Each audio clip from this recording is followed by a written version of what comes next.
ಆತ್ಮೀಯ H16 news ವೀಕ್ಷಕರೇ, ನಾನು ನಿಮ್ಮವ ಆಯೋಗ ಮಲ್ಲಪ್ಪ ಜೋತವರ್. ಬೆಳಗಾವಿ ಜಿಲ್ಲೆಯ ವಿಶೇಷವಾಗಿ ಎಲ್ಲ ಸಹಕಾರಿ ತತ್ವದಲ್ಲಿ ವಿಶ್ವಾಸದಂಥ ಜನ ಇವತ್ತು H16 ಸಾವಿರಗಳಲ್ಲಿ ನೋಡ್ತಾ ಇದ್ದಾರೆ. ಅದು ಲಕ್ಷಗಳಲ್ಲೂ ಆಗ್ತಾಯಿದೆ. ಭಾಳ ಸಂತೋಷಪಡೋ ವಿಷಯ. ಅಂತೂ ನಮ್ಮ ಮಾತುಗಳನ್ನು ನೀವು ಕೇಳ್ತಾ ಇದ್ದೀರಿ. ಜೊತೆಗೆ ಯಾರೊಂದಿಗೆ ಎಲ್ಲಿ ಏನು ನಡೀತಾ ಇದೆ ಅನ್ನೋದ್ರ ಬಗ್ಗೆ ನಿಮಗೆಲ್ಲರಿಗೂ ಕುತೂಹಲ. ಯಾಕೆಂದರೆ ಬೆಳಗಾವಿಯ ರಾಜಕೀಯವನ್ನು ತನ್ನ ಕಪಿಮುಷ್ಟಿಗೆ ತಗೊಳ್ಬೇಕು ಅನ್ನುವಂಥ ಮನೋಧರ್ಮದಿಂದ ಎಲ್ಲರೂ ಇದರಲ್ಲಿ ಒಬ್ಬರಿಗೆ ಅಂತ ಹೇಳ್ತಾ ಇಲ್ಲ. ಜಾರಕಿಹೊಳಿ ಅವರಾಗಿರ್ಬೋದು, ಅಥವಾ ಅವ್ರ ಬಣದವರಾಗಿರ್ಬೋದು, ಕತ್ತಿ ಅವ್ರ ಬಣದವರಾಗಿರ್ಬೋದು, AB ಪಾಟೀಲರಾಗಿರ್ಬೋದು, ಅಥವಾ ನಮ್ಮ ಲಕ್ಷ್ಮಣ ಸವದಿಯವರಾಗಿರ್ಬೋದು, ಜೊತೆ ಲಕ್ಷ್ಮೀಬಾಯಿ ಹೆಬ್ಬಾಳ್ಕರ್ ಅವರಾಗಿರ್ಬೋದು, ಎಲ್ಲರೂ ಪಟ್ಟಣವರಾಗಿರ್ಬೋದು, ಕೌಸರಿ ಅವರಾಗಿರ್ಬೋದು, ಎಲ್ಲರಿಗೂ ಮಹತ್ವಾಕಾಂಕ್ಷೆ ಇದೆ. ಆದರೆ ಅವ್ರದ್ದೇ ದಾರಿಗಳಿದ್ದಾವೆ. ಅದರಲ್ಲೇ ವಿಶೇಷವಾಗಿ ಇದ್ದಂಥ ಎಲ್ಲ ರಾಜಕಾರಣಿಗಳು, ಇವತ್ತು ರಾಜಕಾರಣಿಗಳು ಹೆಚ್ಚು ಕಡಿಮೆ 100 ಕೋಟಿಗಳ ಯಜಮಾನರು ಅನ್ನೋದು ಎರಡು ಮಾತಿಲ್ಲ. ಇದೇನಿದ್ರೂ ಕೋಟ್ಯಾಧೀಶ್ವರರ ಮಧ್ಯದಲ್ಲಿರುವಂಥ ರೈತರ ಸಲುವಾಗಿ ಇರುತ್ತಿರುವಂಥ ಒಂದು ಹೋರಾಟ ಅನ್ಬೇಕಾಗೈತೆ. ನಾವು ಇದಕ್ಕೆ ಇಲ್ಲಿ ಪಾಳೆಗಾರರಿದ್ದಾರೆ, ದುಡ್ಡಿದ್ದಂಥವ್ರು ಅಂತ ನಿಶ್ಚಿತದ ಅದರ ಪ್ರಶ್ನೆ ಬೇರೆ. ಹೀಗಾಗಿ ಇವತ್ತು ರೈತನ ಜವಾಬ್ದಾರಿ ನಿಜವಾಗಿಯೂ ಸಾಲ ತೆಗೆದುಕೊಳ್ಳುವಂಥ ರೈತರು ಇವತ್ತು ಭಾಳ ಚಿಂತನೆ ಮಾಡಬೇಕಾಗ್ಯದ. ಯಾಕಂದರೆ ಸಾಲ ಹೊಲದ ಮೇಲೆ ಕುಳಿತಿರ್ತಾರೆ, ಅದರಿಂದ ಲಾಭ ಆಗ್ಬೇಕಾಗ್ತದೆ, ತನ್ನ ಸಾಗಿ ಹೋಗ್ಬೇಕಾಗ್ತದೆ. ನಾವು ಇವತ್ತು ಚಿಂತನೆ ಮಾಡುವಂಥದ್ದು ಏನಪ್ಪ ಅಂದ್ರೆ, ಸಾಲ ಹರಿದಕ್ಕಾಗಿ ನಾವು ಏನೇನು ಮಾಡ್ತಾಯಿದ್ವಿ, ಮುಟ್ಟಿಸಲು ನಾವೇನು ಮಾಡ್ತಾಯಿದ್ವಿ, ಬೆಳಿತೀವಿ, ಮಾಡ್ತೀವಿ, ಮತ್ತು ಹಿಂದಿನ ವರ್ಷದ ಭಾಗ್ಯ ಕೊಡ್ತೀವಿ, ಮತ್ತು ಸಾಲ ತೊಗೋತೀವಿ. ಈ ಒಂದು ಪರಂಪರೆ ನಡೆದು ನಮ್ಮಲ್ಲ. ಹೀಗಾಗಿ ಕೆಲವು ಜನ ಸಾಲ ತೆಗೆದುಕೊಳ್ತಾ ಇದ್ದಾರೆ. ವರ್ಷಕ್ಕೆ 35,000 ಕೋಟಿ ಎಷ್ಟೋ ಅಲ್ಲಿ ಟರ್ನ್ ಓವರ್ ಆಗ್ತಾ ಇರ್ತದೆ, ಅದು ಲಾಭವೂ ಆಗ್ತದೆ. ಇವತ್ತು ನಮ್ಮ DCC ಬ್ಯಾಂಕ್ ಲಾಭ ಬೆಳೆದ. ಅದಕ್ಕೆ ಕಾರಣ ಅಂದ್ರೆ ನಾವು ಸಾಲ ಅಂದರೆ ರೈತರ ಸಾಲ ತೆಗೆದುಕೊಳ್ಳೋದ್ರಿಂದಾಗಿ ಅನ್ನೋದು ಅಷ್ಟೇ ಮುಖ್ಯದ. ಯಾಕಂದ್ರೆ ಅವ್ರು ಸಾಲ ತೊಗೊಳ್ಳಿಲ್ಲ ಅಂತಂದ್ರೆ ಲಾಭ ಆಗಕ್ಕೆ ಸಾಧ್ಯ ಇಲ್ಲ. ಅದಂಗೆ ಲಾಭ ಆಗ್ತದೆ, ಹೌದಿಲ್ಲ ರೀ? ಅದಕ್ಕಾಗಿ ಕೇವಲ ಸಾಲದಿಂದ ಶ್ರೀಮಂತಿಕೆ ಆಗುವಂಥ BDCC ಬ್ಯಾಂಕ್ ಇದು ಯಾರಿಗೆ ಲಾಭ ಅಂದರೆ ಅದರಿಂದ ಏನು ಅಲ್ಲಿ ದುಡ್ಡು ಹೂಡಿದವರಾಗಿರ್ಬೋದು, ಮತ್ತೇನೋ ಆಗಿರ್ಬೋದು, ಅದರ ಅಧಿಕಾರಿಗಳಾಗಿರ್ಬೋದು, ಅದ್ರ ಜೊತೆಗೆ ಈಗ ರಾಜಕೀಯವಾಗಿ ಅದನ್ನು ಉಪಯೋಗ ಮಾಡ್ಕೊಂಡು ಬಯಸುವಂಥ ರಾಜಕಾರಣಿಗಳಿಗಾಗಿರ್ಬೋದು, ಇವರಿಗೆ ಹೆಚ್ಚಿನ ಪ್ರಮಾಣದ ಲಾಭ ಆಗ್ತದೆ. ಅದರಲ್ಲೂ ಇವರು ಹೆಚ್ಚಿಗೆ ಲೋನ್ ಕೊಡೋದು ಯಾರಿಗಪ್ಪ ಅಂದರೆ ಕಬ್ಬು ಬೆಳೆಗಾರರಿಗೆ. ಇದನ್ನು ಇಲ್ಲಿ ಭಾಳ ಸೂಕ್ಷ್ಮವಾಗಿ ಗಮನಿಸ್ಬೇಕಾಗಿದೆ. ಯಾಕಂದರೆ ಕಬ್ಬು ಬೆಳೆಗಾರ ಫ್ಯಾಕ್ಟ್ರಿ ಹೋಗ್ತದೆ, ಫ್ಯಾಕ್ಟ್ರಿ ಆಟೋಮೆಟಿಕ್ ನಮ್ಮ ದುಡ್ಡು ತಗೊಳಕ್ಕೆ ಬರ್ತದೆ, ರಿಸ್ಟ್ರಿಕ್ಷನ್ ಹಾಕಕ್ಕೆ ಬರ್ತದೆ. ಸಹಜ ಒಂದು ದುಡ್ಡು ವಸೂಲಿ ಮಾಡೋದು. ಸಾಲ ಕೊಟ್ಟಾಗ ಚಿಂತೆ ಏನಪ್ಪ ಅಂದ್ರೆ ಸಾಲ ಹೆಂಗೆ ಬರ್ತದೆ ಒಳ್ಳೆ. ಆ ದಿಶೆಯಲ್ಲಿ ಇವತ್ತು ನಮ್ಮ BDCC ಬ್ಯಾಂಕಿನ ಸಿಬ್ಬಂದಿ ಆಗಿರ್ಬೋದು, ಅಥವಾ ಅದ್ರ ಹಿಂದೆ ರಾಜಕಾರಣಿಗಳಾಗಿರ್ಬೋದು, ಅಧಿಕಾರಿಗಳಾಗಿರ್ಬೋದು, ಅವರೆಲ್ಲರೂ ಸ್ಮರಣೀಯರನ್ನ ಇವತ್ತು. ಯಾಕಂದ್ರೆ ಲಾಭದಲ್ಲಿಟ್ಟಿದ್ದಾರೆ, ಅದರಲ್ಲಿ ನುಕ್ಸಾನ ಆಗಿಲ್ಲ.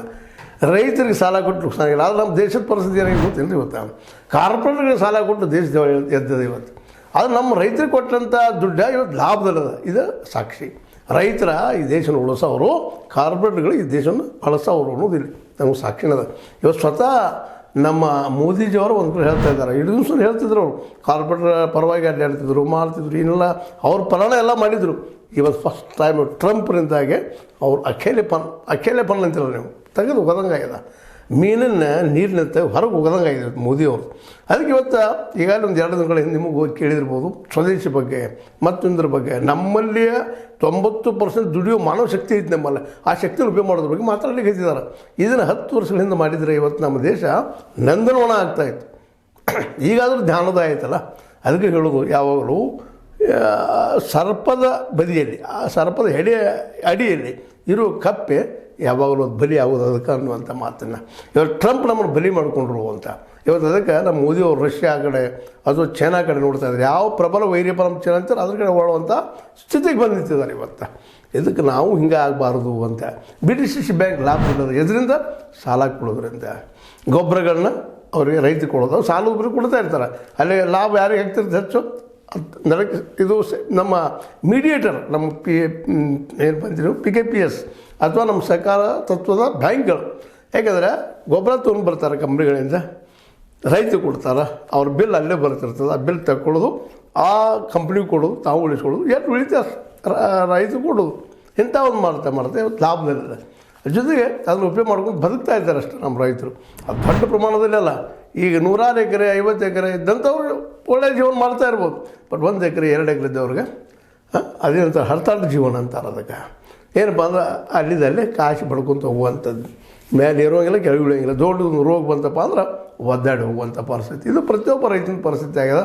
ಈವನ್ ಪಾರ್ಲಿಮೆಂಟಲ್ಲಿ ಒಪ್ಕೊಂಡಿರ್ತದೆ, ಕೇವಲ ದಿನಕ್ಕೆ 27 ರೂಪಾಯಿ ಪಗಾರ ಬಿಡ್ತದಪ್ಪ ನಮ್ಮ ರೈತರಿಗೆ ಅಂತೇಳಿ. ಅಂದರೆ ಇವನು ಕೂಲಿಗಿಂತೂ ಕನಿಷ್ಠ ಆಗ್ಯದ ಅಂತ ಪರಿಸ್ಥಿತಿ. ಇದು ಸ್ವತಃ ಪಾರ್ಲಿಮೆಂಟಲ್ಲಿ ಒಪ್ಕೊಂಡಿದ್ದು. ಈಗ ಈ ಎಲ್ಲ ನೆಲೆಯಲ್ಲಿ ಇವತ್ತು ಇವೇನು ಬಲಿಷ್ಠ ನಾಯಕರಿದ್ದಾರೆ, ಎಲ್ಲರೂ ಬಲಿಷ್ಠರೇ ಇಲ್ಲ. ಯಾರೂ ಇಲ್ಲೇ ಏನಪ್ಪ ಭಾಳ ಬಡತನ ಬಂದವರು ಅಂತಿಲ್ಲ. ಎಲ್ಲ ಈ ಥರ ಇದ್ದಂಥ ಒಬ್ಬರಾದ್ರೂ ಲಕ್ಷಾಯಿಸಿದ್ದಾರೆ ಈ ಕಾಂಪಿಟೇಷನ್ದಲ್ಲಿ ಇದ್ದಂಥವ್ರು. ನೋಡಿರಿ, ಇವತ್ತು ಜಾರಕಿಹೊಳಿ ಕುಟುಂಬದವ್ರು ಇರ್ಬೋದು, ಇವತ್ತು ನಮ್ಮ ಪಟ್ಟಣ ಕುಟುಂಬದವ್ರು ಇರ್ಬೋದು, ಅಥವಾ ನಮ್ಮ ಇವತ್ತು ಕಚ್ಚೆ ಕುಟುಂಬದವ್ರು ಇರ್ಬೋದು, ಅಥವಾ ಎ ವಿ ಪಾಟೀಲ್ ಕುಟುಂಬದವ್ರು ಇರ್ಬೋದು, ಅಥವಾ ನಮ್ಮ ಅಣ್ಣ ಜೊಲ್ಲೆ ಅವ್ರದ್ದು ಕುಟುಂಬ ಇರ್ಬೋದು, ಅಥವಾ ಜೊತೆಗೆ ಲಕ್ಷ್ಮಣ ಸೌದಿ ಅವ್ರದ್ದು ಇರ್ಬೋದು, ಲಕ್ಷ್ಮೀಬಾಯಿ ಹೆಬ್ಬಾಳ್ಕರ್ದು ಇರ್ಬೋದು, ಯಾರು ಅಂತವ್ರಿ ಮಾದೇಶ್ ಕೌಜರಿ ಅವ್ರು ಇರ್ಬೋದು, ಯಾದವಾಡ ಅವ್ರದ್ದು ಇರ್ಬೋದು, ಎಲ್ಲರೂ ಶುಗರ್ ಫ್ಯಾಕ್ಟ್ರಿ ಹೊಂದಿ ಮಧ್ಯಾಹ್ನ ಮಾಡಿದಂಥವ್ರು ಎಲ್ಲರೂ ಅವ್ರು ಇಲ್ಲಿ ಇನ್ವೆಸ್ಟ್ ಮಾಡಿ ಅದನ್ನು ಲಾಭ ತಗೊಳ್ಳೋದು, ಆ ಬ್ಯಾಂಕು ಬೆಳೀತಾ ಇದೆ ಅಂತ ಹೇಳೋದು, ಇದು ಒಂದು ಪರಂಪರೆ ನಡೆದ ನಮ್ಮಲ್ಲ. ಕೊಡ್ತಾ ಇದ್ದಾರೆ ಸಾಲ ಇಲ್ಲ ಅಂತಲ್ಲ, ಕೇವಲ ಕಬ್ಬು ಬೆಳೆಗಳಿಗೆ ಮಾತ್ರ ಸಿಗೋದ್ರಿಂದಾಗೆ ಇದು ಚೆನ್ನಾಗಿ ಮಳಿ ತಯಾರು ಆಗ್ತದೆ, ಸಾರಾಯಿ ತಯಾರು ಆಗ್ತದೆ. ಆ ಸಾರಾಯಿ ಕುಡಿಯುವಂಥ ಜನನೂ ಹೆಚ್ಚಾಗ್ತಾ ಇದ್ದಾರೆ. ಇವು ದುಡ್ಡು ಬಂದಾಗ ಮತ್ತು ಪಾಪ ಕುಡಿತಾರೆ ಅವರು, ಅದು ಬೆಳೀತಾ ಹೋಗ್ತದೆ. ಸಾರಾಯಿ ಇಂಡಸ್ಟ್ರಿ ಬೆಳೀತಾ ಇದ್ದಾವಿನ ಬಡ ರೈತರಲ್ಲಿ ಬದುಕುವಂಥ ವ್ಯವಸ್ಥೆ ಆಗ್ತಾಯಿಲ್ಲ. ಅದಕ್ಕಾಗಿ ನಾವು ಇವತ್ತು ಹೇಳುವಂಥದ್ದು ಏನಪ್ಪ ಅಂತಂದರೆ, ಎಲ್ಲ ನಾಯಕರಲ್ಲಿ ಮನವಿ ಮಾಡ್ತಾಯಿದ್ದೀವಿ, ದಯವಿಟ್ಟು ಈ PKPS ಆಗಿರ್ಬೋದು ಅಥವಾ ನಮ್ಮ ಗ್ರಾಮ ಪಂಚಾಯತಿಗಳಾಗಿರ್ಬೋದು, ಅವುಗಳನ್ನ APMC ಗತೆ ಅವನ್ನ ಮಾರ್ಕೆಟ್ ಯಾಕೆ ಮಾಡಬಾರ್ದು ಅಂತ. ಯಾಕೆ ಅಲ್ಲೇ ಬೆಳಿತಾನೆ ರೈತ ಆ ಹಳ್ಳಿಯಲ್ಲಿ, ಅದನ್ನು ಸಂಗ್ರಹ ಮಾಡಿ ಗೋಡೌನ್ ಇಡ್ತಾನೆ, ಅಲ್ಲಿಗೆ ವ್ಯಾಪಾರಿಗಳು ಬಂದು ತೊಗೊಂಡು ಹೋಗ್ತಾರಲ್ರಿ, ಸಿಂಪಲ್ ಅದ. ಅದರಿಂದಾಗಿ ಇಲ್ಲಿ ಮಾರ್ಕೆಟ್ ರೆಡಿ ಆಗ್ತದೆ. ಮಾರಾಟ ಮಾಡೋದಕ್ಕೆ ತಗೊಳ್ಳೋದಕ್ಕೆ ಮಾಡೋದು ಅಲ್ಲಿ ಸಿಬ್ಬಂದಿ ಬೇಕಾಗ್ತದೆ, ಒಂದು ವ್ಯವಸ್ಥೆ ಮಾಡಬೇಕಾಗಲ್ಲ. ಆ ವ್ಯವಸ್ಥೆ ಮಾಡಿದಾಗ ಸಹಜವಾಗಿ ಅಲ್ಲಿ ನಡೀತಿರುವಂಥ ವ್ಯವಹಾರಗಳ ಮೇಲೆ ಅಲ್ಲೇ ಕಾರ್ಕೊಂಡು ರೆಡಿ ಆಗ್ತದೆ. ಕಾರ್ಕೊಂಡು ಅಂದ್ರೆ ಕ್ಲರ್ಕ್, ಸೆಕ್ರೆಟರಿ ಮತ್ತು ರೆಡಿ ಆಗ್ತಾರೆ. ಮುಂದೆ ಅಲ್ಲಿ ದುಡಿಯೋರಿಗೆ, ಅಲ್ಲಿ ಕಾಳು ಸಾಗಿಸೋರಿಗೆ, ಮಾಡೋರಿಗೆ ಅನುಕೂಲಗಳಾಗ್ತಾವೆ. ಅದಕ್ಕೆ ಮುಖ್ಯ ಅಂದರೆ ಒಬ್ಬ ರೈತಗೆ ಗೊತ್ತಾಗ್ತದೆ. ಕಬ್ಬು ಬೆಳೆಯವ್ರಂತ ಪಾಪ ಅವ್ರು ವರ್ಷಕ್ಕೆ ಬರ್ತಿರೋದು ಕಬ್ಬ ಅದು ತರೋದಕ್ಕೆ ಎಷ್ಟು ಅಡ್ಡಾಡಬೇಕಾಗ್ತದೆ. ಈ ಎಲ್ಲ ಶುಗರ್ ಫ್ಯಾಕ್ಟ್ರಿಗಳಿಗೆ ಚಪ್ಪಲ್ ಹರಿದು ಹೋಗ್ತಾವೆ. ಮತ್ತು ಇವು 4,000 ರೂಪಾಯಿ ಇವತ್ತಿಗೆ ಮತ್ತೆ ಹೇಳ್ತಾ ಇದ್ದೀನಿ ಮಾತನ್ನು, 4,000 ರೂಪಾಯಿ ಒಂದು ಟನ್ ಖರ್ಚು ಬರ್ತದೆ. ಇವು ಕೊಡ್ತಾರೆ ಎಷ್ಟು? 2,000-3,000 ಕೊಟ್ಟವ್ರು ಭಾರಿ ನಮ್ಮ ನಾಯಕರು ಅಂತ ಎಲ್ಲರಿಗೂ. ಇದು ಒಬ್ಬರಿಗೆ ಅಂತಲ್ಲ ಹೇಳುವಂಥ ಪ್ರಸಂಗ ಅದ. ಆದರೆ ಪ್ರತಿ ಟನ್ನಿಗೆ 1,000 ರೂಪಾಯಿ ಲಾಸ್ ಆಗ್ತಿರ್ತದೆ. ಇದು ಓಪನ್ ಚಾಲೆಂಜ್ ಮಾತಾಡುವಂಥದ್ದು. ಈ ಎಲ್ಲ ದಿಶೆಯಲ್ಲಿ ಇಬ್ಬರು ಕಬ್ಬು ಕೊಟ್ಟು ಅದು ಅವ್ರಿಗೆ ಅಷ್ಟು ಕಷ್ಟ ಆಗೋದು ರೈತಗೆ, ಏನೂ ಲಾಭ ಇಲ್ಲ. ನಮ್ಮಲ್ಲಿ ಏನು ಹೇಳ್ತಿರ್ತಾನೆ, ಬೆಲ್ಲ ಬೆಳೆಯವ್ರಿಗೆ ಏನು ಬಾಳೆಪ್ಪ ಅಂದ್ರೆ ಅದೆಲ್ಲ ಬೆಲ್ಲ ಮೈದ ಮತ್ತು ಉಳಿದ ಅಂತ ಗಸಿ ಇರ್ತದೆ, ಗಸಿ ವರ್ಷ ಅರಿವಿ ಅದಷ್ಟು ಅಂದಂಗತ್ತೆ. ದೋತ್ರ ಮ್ಯಾಲೊಂದು ಅಂಗಿ ತನ್ನ ಹಿಂದೆ ಒಂದು ಹಳೆ ಸೇರಿ 1-2 ವರ್ಷಕ್ಕೆ 3 ವರ್ಷ ತೊಗೊಂಡಂಥದ್ದು ಅದಾರು ಇಲ್ಲಂತಲ್ಲ. ಅದು ಪರಿಸ್ಥಿತಿ ಬಡ ರೈತನ ಮಾತಾಡ್ತಾ ಇದ್ದೀನಿ ಇವತ್ತು. ಈ ಎಲ್ಲ ನೆಲೆಯಲ್ಲಿ ನಮ್ಮ ನಾಯಕರಾದಂಥವ್ರು ಇವತ್ತಿನ ಎಲ್ಲ ನಾಯಕರಲ್ಲಿ ಮನವಿ ಏನಪ್ಪ ಅಂದ್ರೆ, PKPS ಅದನ್ನು ನೀವು ಇವತ್ತು ಮತ್ತೆ ಹೇಳೋದು, ಬೆಳೆಯನ್ನು ಮಾರೋಕೆ ಅಂತ ನನಗೆ ಯಾಕೆ ಮಾಡಬಾರ್ದು, ಅಲ್ಲಿ ಗೋಡಾವಣೆಗಳನ್ನ ಯಾಕೆ ನಿರ್ಮಾಣ ಮಾಡಬಾರ್ದು, ಆ ಹಳ್ಳಿಗೆ ಪ್ರತಿಯೊಂದು ಹಳ್ಳಿಗೂ ನೀರಾವರಿಗೆ ಏನಾದರೂ ಕಡಿಮೆ ಇದ್ದರೆ ಅದಕ್ಕೆ ಯಾಕೆ ಅನುಕೂಲ ಮಾಡಿಕೊಡ್ಬಾರ್ದು. ನೀರಿದ್ರೆ ಬೆಳೆ ಬರ್ತದೆ, ಕಲ್ಲಾಗ್ಸೋದು ಬೆಳಿಬೋದು. ಅದಕ್ಕೆ ಗೊಬ್ಬರ ಬೇಕಂತ ಇರೋದಿಲ್ಲ, ಗೊಬ್ಬರ ಬೇಕಿಲ್ಲ ಅಂತಲ್ಲ, ಭೂಮಿ ಗುಣದ ಜೊತೆ ಸ್ವಲ್ಪ ಗೊಬ್ಬರ ಬೇಕಾಗ್ತದೆ. ಅದು ನಮ್ಮ ರಾಸಾಯನಿಕ ಗೊಬ್ಬರ ಬಿಟ್ಟು ನೀವು ಸಹಜವಾಗಿ ನೈಸರ್ಗಿಕ ಒಂದು ಅಗ್ರಿಕಲ್ಚರ್ ಮಾಡೋಕ್ಕೆ ಅನುಕೂಲ ಮಾಡಿಕೊಟ್ರಂದ್ರೆ ಅವರ ಬೆಳೆದ ಬೆಳೆಗೆ ಅಕ್ಕಿ ಬೆಳೀಲಿ ಅಥವಾ ಭತ್ತ ಬೆಳೀಲಿ, ಗೋಧಿ ಬೆಳೀಲಿ, ಮತ್ತೇನೋ ಬೆಳೀಲಿ, ಗೊಂಜಾಳ ಬೆಳೀಲಿ, ಎಣ್ಣೆ ಕಾಳು ಬೆಳೀಲಿ, ಎಲ್ಲ ಅಲ್ಲೇ ಮಾರ್ಕೆಟ್ ಬಂದು ಒಯ್ಲಿ ಅವ್ರು ಯಾರು ಬೇಕಾದವರು. ಈಗ ವ್ಯಾಪಾರಿಗೆ ಎಣ್ಣೆ ಕಾಳು ಬೇಕಾಗ್ತದೆ ಅಥವಾ ಈ ಎಣ್ಣೆ ತೆಗಿಯೋರಿಗೆ ಎಣ್ಣೆ ಕಾಳು ಬೇಕಾದ್ರೆ ಬಂದು ಒಯ್ಲಿಲ್ಲ ರೀ ಅವ್ರಿಗೆ. ಇದರಿಂದ ರೈತ ಒಂದು ಹೆಲ್ಪ್ ಏನಾಗೈತೆ ಅಂದರೆ ಟ್ರಾನ್ಸ್ಪೋರ್ಟ್ ಖರ್ಚು ಉಳಿತದೆ ಪಾಪ ಅವ್ರಿಗೆ. ಈಗ ನೋಡಿ, ಇಲ್ಲೇ ಒಂದು ಸುತ್ತಮುತ್ತ ಒಂದು ತಾಲೂಕು ಇರ್ತದೆ, ಯಾವುದೇ ಇರಲಿ, ಆ ತಾಲೂಕದಲ್ಲೇ ಒಂದು APMC ಇರ್ತದೆ. ಆ APMCಗೆ ಸುತ್ತ ಹಳ್ಳಿಗಳು ಬರಬೇಕು. ಯಾವೊಂದು 10 ಕಿಲೋಮೀಟ್ರ್ ಇರ್ತದೆ, ಯಾವೊಂದು 20 ಕಿಲೋಮೀಟ್ರ್ ಇರ್ತದೆ.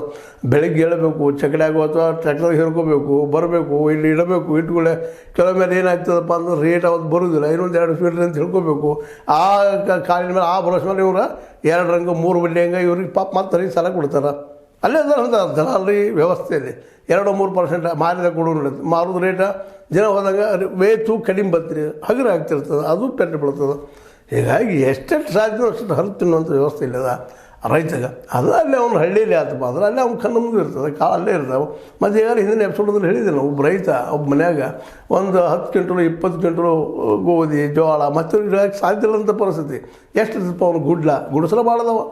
ಅದಕ್ಕೆ ಒಂದು ಸ್ವಲ್ಪ ದೊಡ್ಡ ಮನೆ ಅಂದ್ರೆ ಎಷ್ಟು ಹಿಡಿತಿದ್ದಪ್ಪ ಒಂದು ಮನೆ, ಒಂದು 20, 50, 30, 40 ದೊಡ್ಡ ಇರ್ಬೋದು ಮನೆಗಳು.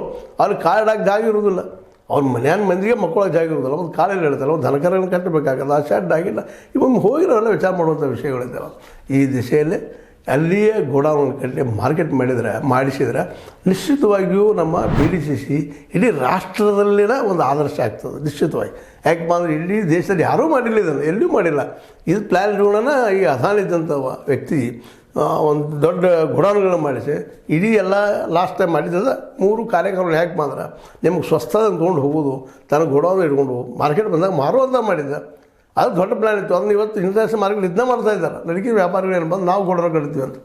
ಗೋಡೌನ್ ಅವ್ರು ಕಟ್ಟೋದು ಬೇಕಾಗಿಲ್ಲ. ನಮ್ಮ ರೈತ ಪ್ರತಿಯೊಂದು ಯಾಕೆ ನಮ್ಮ PKPSಗೆ ಒಂದು 2-3 ಕೋಟಿ 4 ಕೋಟಿ ಒಳಗೆ ಒಂದು ಗೋಡೌನ್ ಕಟ್ಟಿಸ್ಕೊಟ್ರೆ ನಿರಂತರ ದುಡ್ಡು ಬರ್ತಾ ಇರೋದಿಲ್ವ, ಅಲ್ಲೇ ಕವರೇಜ್ ಆಗೋದಿಲ್ವ, ಅಲ್ಲೇ ತಂದಿಡುತ್ತಿರುವಂಥ ಬೆಳೆಗಳ ಮಿನಿಮಮ್ ಚಾರ್ಜ್ ಮಾಡಿದ್ರೆ ಅಲ್ಲೇ ಅದು ಲಾಭ ಬರ್ತದೆ, ಜೊತೆಗೆ ಒಂದು 4 ಜನ ಉದ್ಯೋಗ ಸಿಗ್ತದೆ ಹಳ್ಳಿಯಲ್ಲಿ ಇದ್ದಂಥವ್ರಿಗೆ.